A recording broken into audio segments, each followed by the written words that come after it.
स्वप्न 3 प्रकार के होते हैं। एक होता है जिनसे हमारा मानसिक संबंध रहा है, बिना किसी कारण के कल्पनात्मक उनके दृश्य उपस्थित करना। एक होता है जिनका कोई अस्तित्व नहीं, ऐसा स्वप्न आना। और एक होता है भागवतिक, किसी महापुरुष का आगमन होना, ये सत्य के अंतर्गत आता है। वो आपको निर्देशन या आपको दुलार या जो भी आज्ञा, वो सत्य होता है। अब ये मन बहुत से संस्कारों से, संबंधियों से जुड़ा है, तो आप देखो कोई इतना ही स्वप्न थोड़ी आता है, कितने स्वप्न आते हैं जिनका कोई मतलब नहीं है। ऐसे ही ये परिवार के सने संबंधियों का जो आता है, उससे दुख सुख का लेना देना नहीं है। हाँ, ये जरूर है कि हम अपने जीवित अवस्था में कर्तव्य का उनके साथ पालन किया कि नहीं किया। अगर किया तो धन्य है, अगर नहीं किया तो अब कर लेना चाहिए। उनके प्रति नाम जप करना, उनके प्रति दान पुण्य करके उनको प्रदान करना, जैसे पिता है या पितामह है, ये हम यहाँ से जो भी दान पुण्य करेंगे, जो भी अनुष्ठान कराएंगे, वो ट्रांसफर हो जाएगा, उनको पहुंच जाएगा। ऐसा विधान है। इसीलिए परिवार में चाहा जाता है कि कोई हमारे को जो कम से कम हमें दान कर सके, पानी दान कर सके, अन्न दान कर सके, या कुछ ऐसा, जैसे नहीं पिंड दान कहा जाता है कि भाई पिंड दान करने वाला तो कोई हो। तो आप अपने पूर्वजों के लिए जो किए हैं वो आपको पता है, व्यवहार कैसा किया है। अभी जो आप किए हैं वो पता है। अगर करने की कोई आकांक्षा ऐसा लग रहा है कि हमारे पूर्वज विपत्ति या दुख में है क्या, उनके लिए कर लेना चाहिए। श्रीमद् भागवत का संस्कृत से अनुष्ठान कराना, गौ ब्राह्मण संतों की भोजन आदि करा करके वो सब दान उनको कर देना, मंत्रों का जप करना या नाम का जप करके कीर्तन करा के उनको प्रदान कर देना।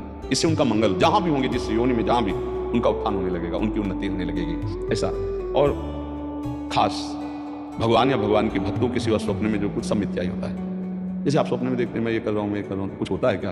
कुछ नहीं होता। अब लोग उसी में फंसा देते कि स्वप्न का क्या मतलब हो सकता है। कुछ नहीं हो सकता। स्वप्न है। राजा जनक जी एक बार सैया में पड़े सोए और स्वप्न देखला कि हमारा सारा राज्य छिन गया और मैं एक भिखारी बन गया और बहुत भूख लगी। अब मांगे तो थोड़े से चावल और दाल मिला, तो मटकी में, मिट्टी के पात्र में उन्होंने लकड़ी बीन करके खिचड़ी पकाई और वो पक्के तैयार होने वाली थी। 2 सांड आए, लड़ते हुए ऐसे लड़े कि पूरा बिखर गए और भूख से व्याकुल। अरे ये क्या, ऐसे कि पूरा मेहनत किया हुआ सब भोजन, और आँख खुली तो महाराज जनक का सत्याग्रह। तो उनका ये सत्य कि वो सत्य, जो अभी जनक भूखा डोल रहा था, भीख मांगा और वो चावल दाल पका रहा था, वो जनक सत्य या ये सत्य?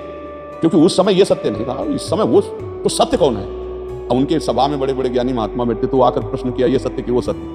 अब कुछ उसकी व्याख्या हो तो समझ में आए, ये सत्य कि वो सत्य। अब कोई उत्तर ही न देवे। तो जब ये बात अष्टावक्र जी को पता चली तो सभा में नवीन अवस्था थी, सभा में आए और जनक जी से बात की।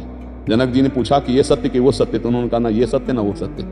उमा कहूं मैं अनुभव अपना, सत हरि भजन जगत सब सपला। सपला तो सपला है, जागृत भी सपला है, सत्य है हरि नाम। तो आप ये समझ लीजिए, ज्यादा उस पर विचार मत कीजिए।